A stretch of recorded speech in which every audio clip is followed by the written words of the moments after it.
Anda kembali lagi dalam webinar UK SME Business Summit 2021 UMKM Go Global bersama dengan Bank Negara Indonesia. Dan selanjutnya kita akan membahas terkait dengan seperti apa hubungan dagang antara Indonesia dan juga Inggris bersama dengan Pak Desra dan juga dengan Ibu Angie. Mungkin pertama saya ingin ke Ibu Angie terlebih dahulu. Seperti apa mungkin Anda melihat terkait dengan hubungan dagang antara kedua negara saat ini, antara Indonesia dan juga Inggris. Apakah sudah berjalan dengan cukup optimal atau seperti apa Anda melihatnya Ibu Angie? Saya melihatnya masih banyak potensi yang perlu digali ya Mbak Monica, khususnya bidang-bidang yang terkait dengan soft policy, yaitu kuliner, kebudayaan, arts and crafts. Itu Indonesia itu dan Inggris masih belum optimal Mbak.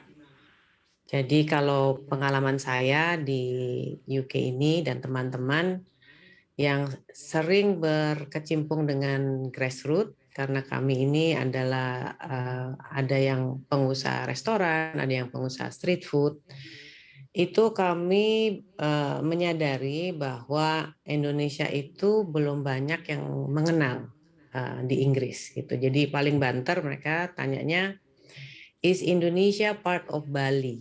Gitu kan. Jadi pengetahuannya itu masih sangat rendah dan sehingga bidang-bidang ini yang perlu kita kejar, Mbak Monica.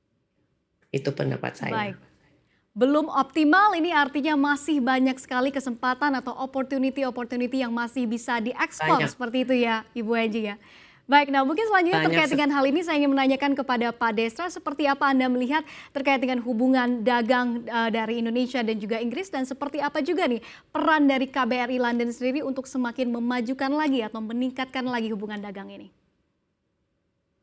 Terima kasih Mbak Monica. Mungkin pertama yang perlu kita lihat bahwa Indonesia is not on the map of UK ya. Dalam artian kalau ditanya Indonesia itu nggak ada di map di radarnya orang Inggris. Kenapa? Karena memang dari sejarah pertama ya. Kalau kita lihat Indonesia di Belanda misalkan, kalau orang Belanda dikatakan Indonesia tuh sentimen, memori, sejarah, histori buat mereka tuh kuat. Jadi kalau dibandingkan dengan negara-negara bekas jajahan Inggris, tentu saja orang-orang Inggris punya memori mengenai zaman-zaman penjajahan, jadi sejarahnya ada. Itu adalah tantangan kami dan itu yang kami lakukan. Prioritas saya sebagai Duta Besar RI di Inggris adalah meletakkan Indonesia dalam map Inggris. Kemudian tadi yang disampaikan oleh Pak Mendak itu sangat faktual bahwa kalau dilihat dari hubungan perdagangan ekonomi dan Inggris, Indonesia dan Inggris, apalagi ditambah COVID, dalam kurun waktu 5 tahun terakhir memang ada tren penurunan sekitar minus 2,27%. Kalau kita lihat ya sebagai contoh konkret, pada tahun 2020 volume perdagangan adalah tadi sudah disebutkan oleh Pak Mendak, Pak Muhammad Lutfi, 2,23 miliar. Kemudian ekspornya didetailkan juga 1,28 dan sisanya adalah impor. Jadi ada surplus 327 juta dolar Amerika. Saya setuju tadi yang disampaikan oleh Bu Enggi, masih ada ruang untuk perbaikan dan peningkatan perdagangan bilateral antara Indonesia dan Inggris. Momentumnya sangat pas. Dengan Inggris keluar dari Brexit, mereka tuh sangat agresif mencari segmen market partner-partner yang lain termasuk dengan Indonesia. Ya.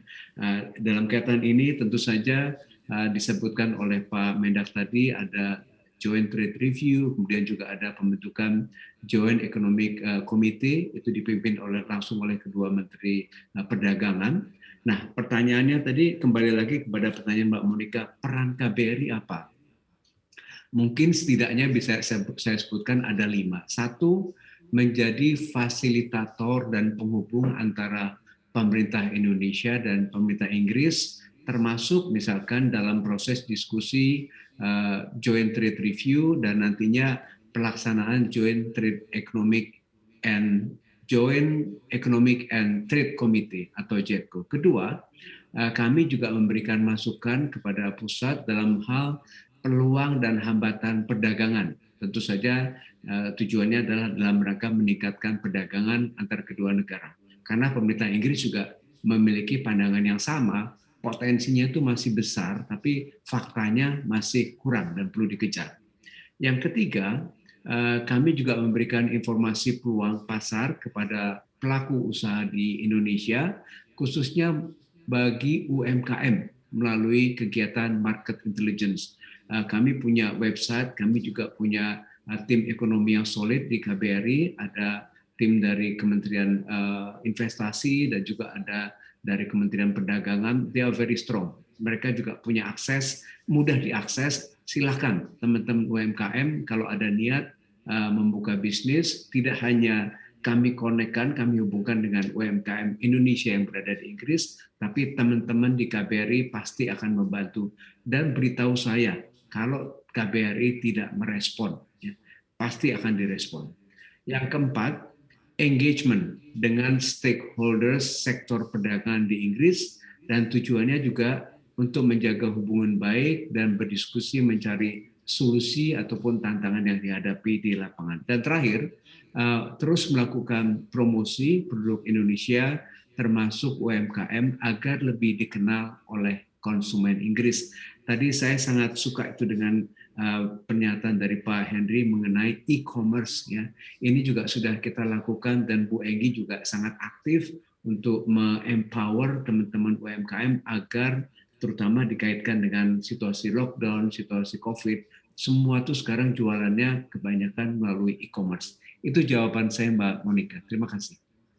Baik, Pak Desra, kita ketahui kan memang para pelaku UMKM kita juga banyak di Inggris, begitu ya, para diaspora kita yang juga berusaha di Inggris. Kita melihat bahwa banyak sekali saat ini restoran-restoran Indonesia yang ada di Inggris saat ini, dan juga pastinya produk-produk Indonesia yang dijual di Inggris ini juga sudah semakin banyak, mungkin lebih banyak mungkin dari saat saya kuliah di sana dulu sekitar 3 tahun yang lalu, begitu ya Pak Desra. Nah, mungkin untuk strategi kedepannya dari KBRI sendiri untuk mungkin semakin memajukan lagi nih usaha dari para diaspora dan juga pastinya para pelaku usaha UMKM kita di sana, seperti apa nih Pak Desra? Ya, nomor satu tentu saja kita terus engage ya, kontak terus dengan timnya Bu Enggi dan juga dengan teman-teman UMKM di Inggris, dan nanti pada tanggal 1 Agustus ya, jadi akan ada pertemuan anggota ISME. Juga tidak hanya dengan KBRI tapi BUMN yang berbasis di London, dan tentu saja BNI juga akan ada di situ. Dan yang kita lakukan adalah terus melakukan fasilitasi. Kalau akses sudah pasti bahwa kami memberikan akses, dan teman-teman di KBRI pasti akan merespon berbagai pertanyaan, berbagai permintaan untuk fasilitasi dan sebagainya. Yang kita lakukan sampai sekarang dan akan terus dilakukan adalah berbagai kegiatan seperti workshop ya untuk peningkatan kapasitas anggotanya. Ya.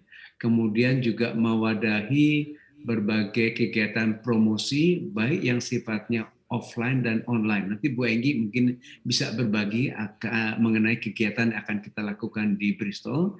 Kemudian yang ketiga, memfasilitasi perluasan jejaring baik dengan pemangku kepentingan di Inggris maupun di tanah air. Tadi yang disebutkan oleh Pak Dirut dan juga kedua menteri terdahulu, yaitu menghubungkan antara UMKM Indonesia dan UMKM yang ada di Indonesia dan UMKM yang ada di Inggris. Dan terakhir, tentu saja mensinergikan upaya promosi UMKM dengan kebijakan pemerintah dan tren pasar di Inggris. Jadi kami juga ingin menyampaikan informasi, berbagi bahwa ini loh tren pasar di Inggris. Dengan demikian UMKM Indonesia juga bisa merespon, memenuhi apa yang menjadi kecenderungan ataupun tren yang terjadi di Inggris. Begitu. Baik, berarti akses dan juga fasilitasnya ini semakin dipermudah lagi, begitu ya Pak Desra ya? Suatu kewajiban bagi kami, bagi KBRI. Oke, baik, menarik sekali. Dan selanjutnya saya ingin ke Ibu Angie terkait dengan ISME sendiri, mungkin bisa dijelaskan kepada kami begitu ya Bu Angie, seperti apa ISME ini sendiri, siapa anggotanya, dan juga apa yang melatar belakangi berdirikannya ISME UK saat ini. Baik, Mbak Monica, terima kasih. ISMA UK itu adalah perpanjangan dari Indonesian Small Medium Enterprises Community UK atau sebuah asosiasi pengusaha diaspora Indonesia di Inggris Raya yang termasuk England, Wales, Skotlandia, dan Irlandia. Kami ini pengusaha skala menengah dan kecil, dan organisasi ISMA ini adalah sebuah organisasi nirlaba yang berbentuk perusahaan terbatas. Tapi walaupun berbentuk perusahaan terbatas, manajemen yang kita terapkan adalah menerapkan manajemen filosofi koperasi, dan ISMA ini baru dibentuk tanggal 5 Maret 2021 yang lalu. Jadi masih anak bawang ya Mbak. Gitu. Terus anggota kami saat ini masih 73 orang, tetapi kami yakin dengan usaha dan komitmen kami, banyak nanti teman-teman yang akan bergabung ya. Jadi dari 73 orang ini itu terbagi dari 50% di food and beverage, terus 18% di hospitality industry, 10% di arts and crafts, 10% di retail, terus 7% di fashion, dan 5% di creative and digital media. Jadi ini masih sangat jauh Mbak dari potensi yang ada. Nah, ISMA ini dibentuk sebenarnya sebagai jawaban dari upaya diaspora Indonesia UK untuk memperkenalkan Indonesia di Inggris Raya. Saya ingat ketika itu mungkin medio akhir 2019 ada perbincangan webinar tentang rencana pemerintah untuk mengirimkan produk-produk Indonesia ke luar negeri ya, khususnya ke UK. Dan saat itu terbersit ide dan saya sampaikan ke tim Pensosbud, Pak Yoyo, dan juga saya sampaikan ide ini ke teman-teman yang senasib sepenanggungan bahwa kita harus maju bersama gitu ya. Karena promosi Indonesia ini di Inggris masih memerlukan langkah-langkah yang tepat dan konkret, dan karena Inggris ini kan tidak hanya di London saja ya Mbak ya. Sehingga kami ini yang biasa berhubungan dengan grassroots ini mengetahui tantangan sebenarnya ini apa.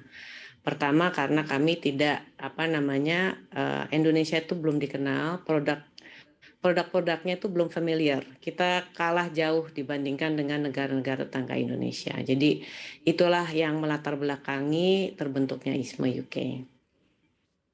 Baik, kalau untuk tren bisnis sendiri Ibu Angie yang ada di UK atau di Inggris sendiri saat ini seperti apa? Dan juga mungkin untuk peluang-peluang atau opportunity yang masih terbuka bagi mungkin para UMKM kita untuk bisa masuk ke pasar UK, ini apa saja nih Bu Angie? Ya, sebenarnya kalau dilihat tren dan opportunity itu sangat besar sekali, Mbak. Tetapi yang kita harus tahu kan kebiasaannya masyarakat umum di UK itu apa, gitu ya. Karena pertama, masalah utamanya sih sebenarnya Indonesia itu belum mempunyai brand yang jelas, gitu ya. Jadi kita orang-orang seperti saya, seperti teman-teman yang menjual produk Indonesia, itu harus dengan kreativitas kita sendiri itu menyampaikan produk yang kita jual nih apa gitu ya. Jadi trennya itu sebenarnya sekarang orang-orang di lokal di Inggris itu lebih cenderung ingin mencoba atau mencicip makanan-makanan yang non Inggris itu dalam bentuk street food, Mbak. Gitu. Jadi mereka lebih senang mempunyai pengalaman yang berbeda dari restoran. Jadi untuk teman-teman di UK itu memang sekarang cenderungnya itu jatuhnya ke street food, dan banyak festival-festival yang kita coba bentuk di UK. Dan mengenai opportunity itu saya rasa itu besar sekali gitu.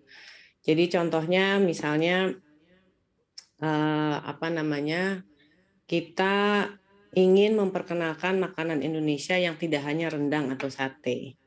Tetapi kendalanya yang kami hadapi itu adalah sulitnya mendapatkan bumbu-bumbu yang segar dari Indonesia. Itu adalah salah satu tantangannya. Sehingga kita mempromosikan makanan Indonesia itu terbatas pada bumbu-bumbu yang tersedia di Inggris, gitu ya. Kemudian yang kedua, tentunya kita juga harus ketika melemparkan makanan baru, kita harus mengeducate customer kita tentang makanan tersebut. Karena sekali lagi banyak makanan Indonesia yang belum familiar ya di lidah orang Inggris, sehingga itulah yang yang menjadi tantangan kita, tetapi juga kita harus melihat itu sebagai opportunity bagi teman-teman UMKM di UK ketika kita membangun groundwork dan network dengan grassroots setempat. Pada akhirnya ketika mereka familiar dengan produk-produk Indonesia, maka otomatis teman-teman kita UKM yang di Indonesia itu juga bisa ikut terturut gitu Mbak. Seperti itu. Oke, baik. Berarti sepertinya butuh lebih banyak lagi promosi begitu ya Bu Enji ya untuk memperkenalkan makanan dan juga pastinya produk-produk made in Indonesia. Ya, iya, terkait dengan promosi yang secara terus. Ya, silakan Ibu Enji. Iya, promosinya tuh harus secara terus-menerus, Mbak, secara konsisten dan continuous ya. Dan itu harus di berbagai kota gitu. Jadi tidak hanya di London saja, tapi kita harus melihat UK itu dalam bentuk keseluruhan negara UK itu, termasuk Irlandia, Inggris, Skotlandia, Wales gitu ya. Jadi kita memang memerlukan tangan-tangan diaspora Indonesia yang di UK itu untuk membantu pemerintah, dalam hal ini juga KBRI. Oke, baik. Nah, mungkin terkait dengan kendala yang dihadapi oleh para pelaku usaha UMKM yang ada di Inggris, mungkin terkait dengan hal ini, Pak Desra, seperti apa Anda melihat tantangan-tantangannya? Seperti salah satunya ini adalah untuk mendapatkan bumbu, begitu ya, seperti yang Ibu Enji katakan tadi, dan juga seperti apa nih Anda melihat mungkin demand dari produk-produk made in Indonesia yang ada di Inggris saat ini? Tapi jangan dijawab terlebih dahulu, Pak Desra dan juga Ibu Enji, karena kita harus jeda terlebih dahulu, dan kami akan kembali usai jeda berikut. Tetaplah bersama kami di CNBC Indonesia Beyond Business.